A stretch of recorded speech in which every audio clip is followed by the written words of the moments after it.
in owning our narrative, there's a power. The people who are closest to the injustice need to have the loudest voices. How does that make you feel when that happens? Where you looked at it and you know big chunks of the person's or the community stories have been left out?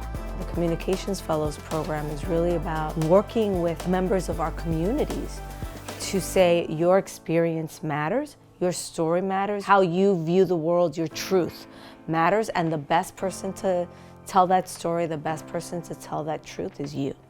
Community change turned me into a journalist. I think one of my favorite memories is Marisol calling me one afternoon on my flip phone and telling me that The Guardian was interested in a story. And that was the very first piece that I did for Center for Community Change.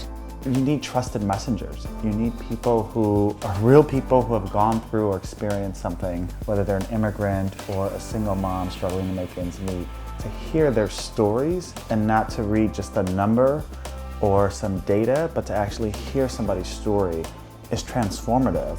And that is really the power of the Communications Fellows as we have built this program over the last several years. So my purpose is to tell my story. Even if I have to do it alone, I will, because it's bigger than me and it's going to get me through. But then I think the beauty in that is that I'm never alone.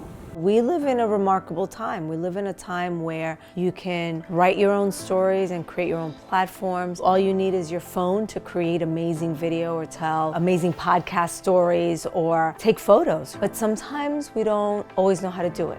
What we provide at Community Change is that coaching for people who are already very good storytellers, but to take them to that next level of being able to tell a story that has power and resonance. One of the fellows called me. She was so pissed. Her kids were being denied a passport because she lives in a border town and they were home birthed. And I told her to take that anger and to go write about it. Like 3 hours later, she sent me something. She's like, I don't know, it's not that great. It's just a draft. It's kind of funky. And I looked at it. I said, oh no, this is ready to go. And I had good news and bad news for her the very next morning. I said, the good news is the Washington Post wants it. The bad news is the New York Times wants it too.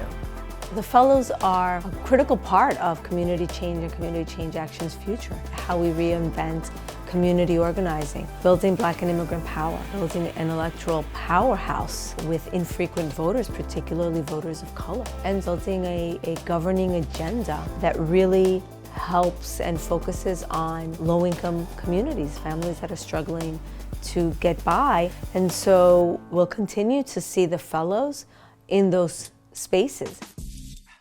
When we're able to get those stories out about how a bill is going to affect someone's paycheck, how it's going to affect someone's health, you're able to move the heart of the nation. We had 40 fellows in 2018 through the mentoring and the coaching. Now they're leaders. I truly believe that the only way we'll see change in this country is by listening to not only stories like mine, but ones from people who have experienced systemic poverty, systemic racism. If we can somehow start to remove shame from struggle, we'll start to see how many of us are fighting in our own way. We have fellows in New York and Florida and California. We had a fellow in Alaska. But it helps us every year to have an annual convene. They lead these sessions. Also, how can we make sure that our messages are really, really inclusive so that we're not doing the same thing that mainstream is doing, right? Which is to marginalize voices and continue to divide and conquer. It really is about having them all see that they are part of a team, really, and we have something that we all share. When you don't know sleep, so you got to stay woke, cause hope don't have enough power to heal broken skin. Hearts are homes after bullets pierce their mothers, standing on the front line of this war. And so for the future, we continue to see the fellows leading the stories that community change is telling.